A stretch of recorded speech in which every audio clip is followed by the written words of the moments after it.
Some of America's biggest states are practically empty, and the reasons why are wild.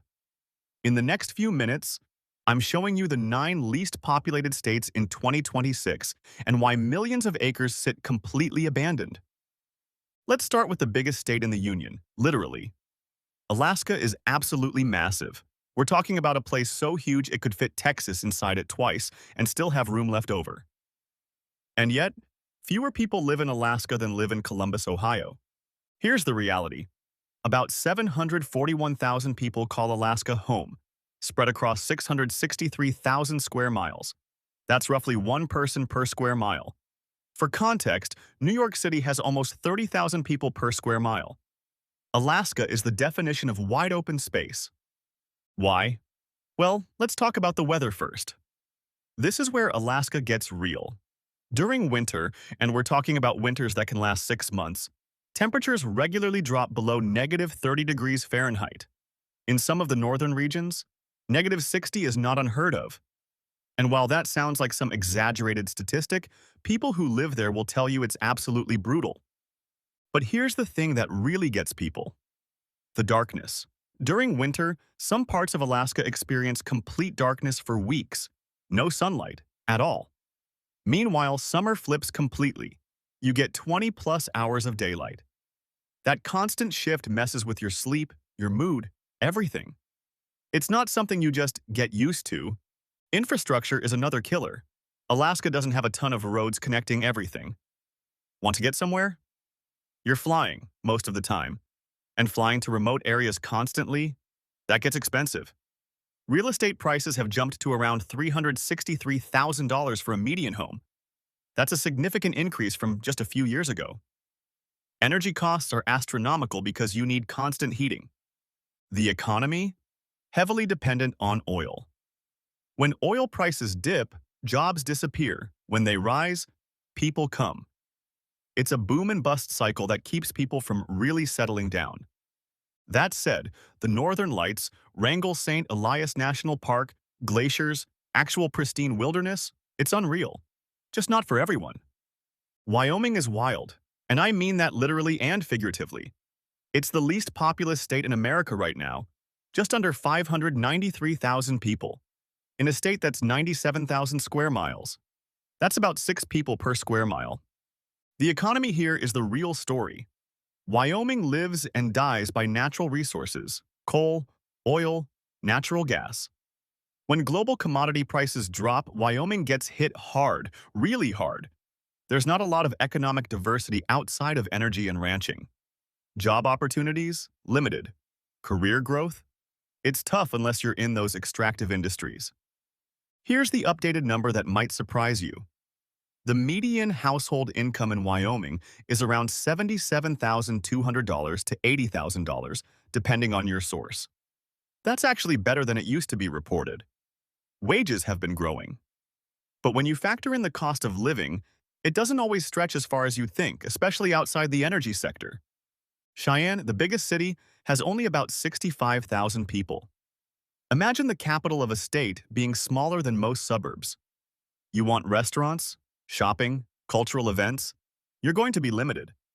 Public transportation basically doesn't exist. You need a car. Plural cars, probably. The weather is no joke either. Winters hit 0 degrees regularly. The state gets about 50 inches of snow on average, though that varies wildly depending on elevation. Some mountain areas get way more. Driving in those conditions? Treacherous. But here's what Wyoming has going for it: Yellowstone, Grand Teton. Incredible outdoor recreation. If you're into solitude and you don't need a bustling downtown, Wyoming might actually be your place. Montana is big sky country, and the name makes sense when you drive through it. It's 147,000 square miles of raw, open landscape, and it has fewer people than San Antonio, Texas. About 1.14 million people spread across a space roughly the size of Germany. The weather is, let's say, intense. Winters drop below -20 regularly. Towns can see snowstorms that literally trap people inside for weeks. And while the summers are absolutely beautiful, they come with wildfire season, We're talking thousands of acres burning, poor air quality, legitimate danger. Oh, and remember those grizzly bears I mentioned? About 1,800 of them roam Montana's forests. That's not a complaint, it's just reality. You want to hike solo without bear spray? Probably not the best idea. The economy is tough. Median household income sits around $79,000 to $79,200, which is below the national average. Jobs are limited outside of agriculture, some tourism in areas like Missoula, and that's kind of it. Housing costs have climbed significantly. We're looking at a median home price around $485,000 to $530,000, depending on what data you're looking at. That's a real jump from even a couple years ago. Rural areas lack basic infrastructure. Cell service is spotty. Internet? Good luck if you're not in a town. Glacier National Park and Yellowstone draw millions of tourists annually, and Montana's natural beauty is genuinely world-class. But living there? That's a commitment to a specific lifestyle. North Dakota is where you can understand why people say the Midwest is empty. Population about 789,000, spread across a flat, sprawling landscape. It's the kind of place where you can stand in the middle of nowhere and legitimately not see another human for miles. Winters are legendary, and not in a fun way. Temperatures plunge to -30. Blizzards are so intense that schools shut down for days. We're talking about conditions where going outside is actually dangerous. Fargo is the state's biggest city. Here's the update. It's grown to about 138,000 to 141,000 people in 2025 to 2026. Still tiny by most standards, but it's been one of the faster-growing cities in the region. Fargo's actually interesting. There's a decent tech scene, some young people moving there. But outside of Fargo, yeah, it gets sparse real fast. The economy runs on agriculture, wheat, sunflowers, some oil in parts of the state. Agriculture is unpredictable. Weather, global markets, it all affects your livelihood. The job market is limited. Median household income? You're looking at around $70,000 to $73,000 range. But here's what's interesting. North Dakota has genuinely low crime rates and strong community bonds in its small towns. If you're running from chaos, this delivers on that front. It's just really quiet and really cold. South Dakota gets overshadowed by North Dakota in the conversation, but it's equally sparse. About 925,000 people across 77,000 square miles. That's roughly 11 people per square mile. Compare that to New Jersey, which crams over 1,200 people into the same space. The weather is brutal. Winters below -10 are normal. But summer's where things get weird. Scorching heat, severe thunderstorms that drop hail the size of golf balls, and tornadoes. South Dakota averages about 36 tornadoes a year. That's legitimately frequent. It makes farming, which is the state's main industry, incredibly risky. Mount Rushmore and the Badlands bring in millions of tourists, but that tourism is seasonal. Once the weather turns, those tourists leave. The economy relies on agriculture and tourism, limited diversity, limited opportunities for young people. Median household income is around $73,000. Housing is relatively affordable. Median home prices hover around $307,000 to $325,000. But that affordability doesn't overcome the isolation and weather challenges for most people. Vermont is this picture-perfect New England dream, right? Fall foliage, maple syrup, cozy towns, charming Americana. About 648,000 people live here. Population has basically stalled for years. Vermont's real problem is economic. The state leans heavily on dairy farming. Vermont produces 63% of New England's milk, but the dairy industry is in trouble. Margins are shrinking, labor is hard to find, and small farms keep disappearing. Tourism spikes in fall and during ski season, but the rest of the year is brutal for seasonal workers. Winters are long and brutal, below zero is normal, and snowstorms dump multiple feet at a time. Median household income is around $81,000 to $85,000, which sounds okay until you realize Vermont has a really high cost of living.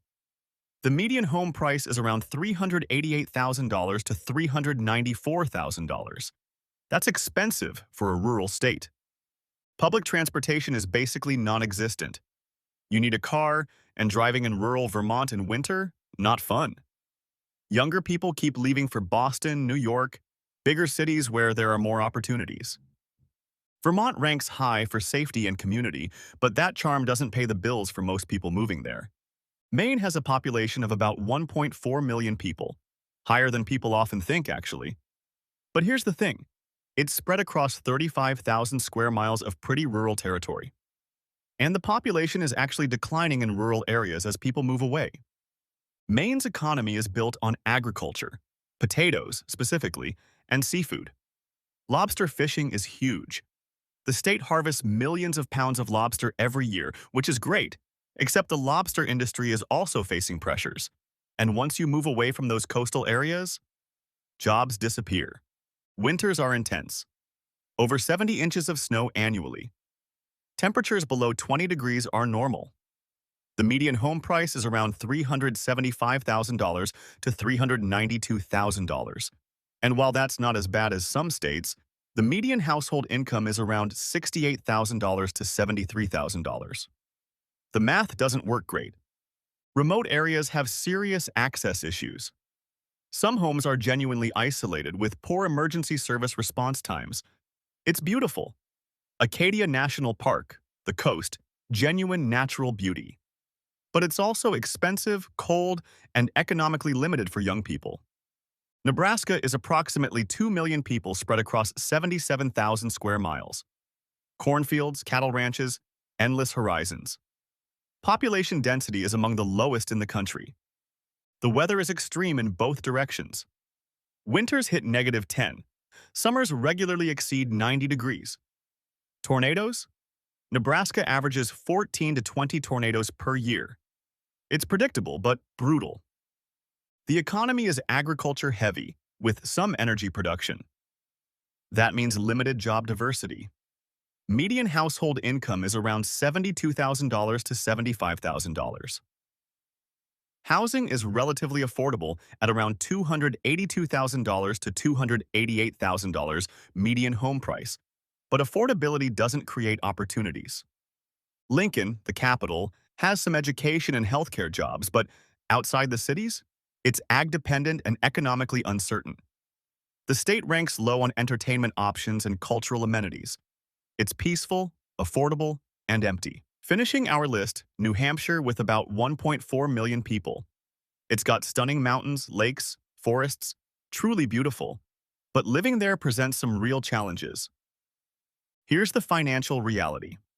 New Hampshire has no state income tax and no sales tax, which sounds amazing. Except property taxes are high to compensate. The median home price is around $470,000 to $502,000. That's expensive. Factor in higher utilities and healthcare costs, and the no income tax benefit gets watered down pretty quick. Job opportunities are limited. The economy relies on manufacturing, technology, and tourism. But the job market is narrow. People, especially young people, leave for Boston or New York where salaries are higher and opportunities are broader. Median household income is around $77,000 to $98,000 depending on your source, but cost of living eats into that. Winters are long, with over 70 inches of snow annually. The rural nature means remote homes in winter conditions are genuinely tough to navigate. High elevation leads to short summers and extreme temperature swings. New Hampshire ranks high on education and safety, and there's real community in small towns. But the difficulty of living there, the cost, the isolation, the weather, outweighs the benefits for most people. So here's the real question. Would you actually live in any of these places, or are you just visiting? Tell me in the comments which state surprised you most. And don't forget to subscribe for the housing market breakdowns and real estate trends nobody else is talking about.